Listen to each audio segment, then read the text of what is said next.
Agora, além, então, dos rolinhos, que material mais é que eu preciso ter, tá? Eu preciso de uma base de artesanato. Aqui eu tenho de duas marcas diferentes, certo? Mas eu tenho que passar essa base aqui, certo? Você vai precisar de uma lixa para madeira. Por quê? Vou explicar. Então, preciso da base de artesanato? Preciso. O que que acontece com o MDF? Às vezes ele vem assim, olha, os cantos e essa parte, certo? Eles vêm ásperozinho, certo? Se você for fazer, por exemplo, uma peça para vender, esse tipo de coisa, isso não é legal. Porque quando você vai pintar, inclusive vai aparecer isso. Então, aí você tem várias maneiras de fazer. Lixar a peça antes, passa a base e depois você lixa novamente. Porque a própria base, qualquer coisa que tiver de imperfeição, ou ela mesma, ela deixa um relevinho. E você precisa que a tinta ela tenha um bom acabamento. Então seria interessante que você sempre lixe antes e depois de você passar essa base de artesanato, tá ok? Tem algumas pessoas que fazem o seguinte método: não lixo antes, passo a base de artesanato e lixo depois, porque daí já lixo as duas imperfeições, entendeu? É uma alternativa. Depende de você na hora que você estiver preparando esse material, tá ok? Mas saibam que você vai precisar então de uma lixa de madeira. A lixa de madeira, então, você, quando chegar numa loja de material de construção, você compra só pedir lixa de madeira, aí ele vai te dar quais são os níveis dela, certo? Aí tipo, esse P220 é interessante, eu gosto de utilizar essa. Uma coisa que vocês têm que saber é o seguinte: quando eu lixo o MDF, certo? Ele vai soltar um pozinho. Esse pozinho, a sugestão é que vocês tenham aí um paninho, certo? Assim, úmido, ó. Isso aqui é um paninho torcido, para que você higienize o MDF. Você vai passar e tirar esse pozinho. Você vai perceber, então, que tem muita sobrinha onde você for trabalhar também, tá? Percebo que aqui eu estou trabalhando em cima de um plástico e é importante que esse plástico para proteger as suas coisas, porque vai espirrar tinta, vai cair o pozinho do MDF, uma série de coisas que pode acontecer aqui nesse ambiente. Então, tem um ambiente então forrado com plástico, um paninho para te auxiliar, torcido, úmido. O nosso copinho nós já falamos. E aqui eu tenho. Base para artesanato, então, já falei, tá? Das duas. Qual a diferença? As duas são marcas boas. Essa que tem a tampinha grande, lembra que eu falei para vocês que vocês precisam de às vezes, um recipiente para colocar a tinta ou mesmo essa base para artesanato? Então, aqui quando a tampinha é grande, você já utiliza a própria recipiente. O que dificulta quando eu utilizo essa daqui, certo? Eu posso colocar aqui nessa tampinha? Posso, certo? Mas assim, eu tenho uma limitação. Se você for observar, eu tenho uma limitação de espaço.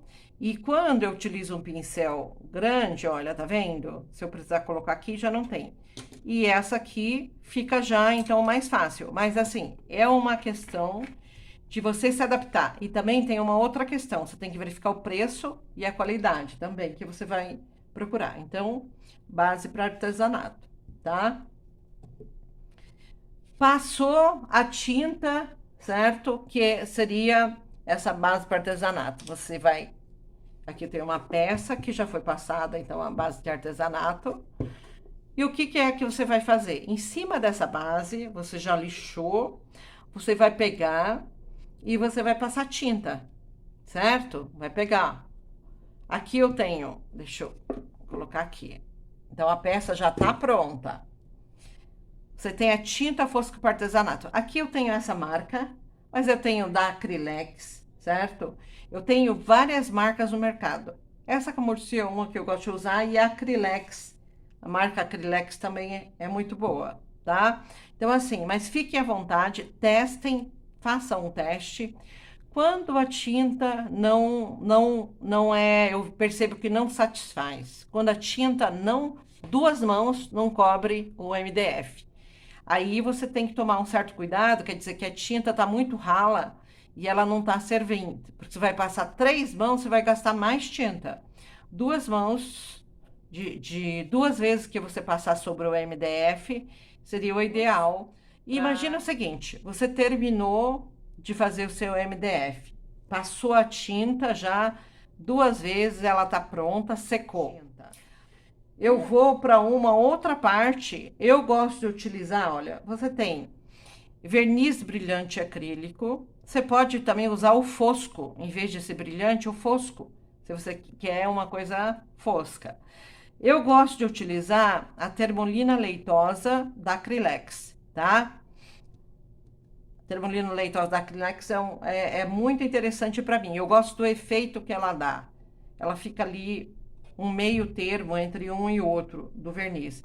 Mas, lembra, você pode... Tem também fator custo.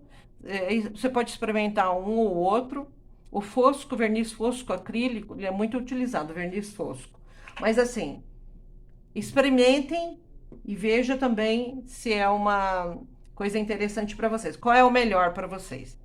Aqui, eu tenho uma outra coisa. Quando às vezes eu tenho uma imperfeição no MDF, às vezes na própria lixa você tira alguma coisa, mas às vezes tem uma quebrinha, alguma coisa que você quer consertar.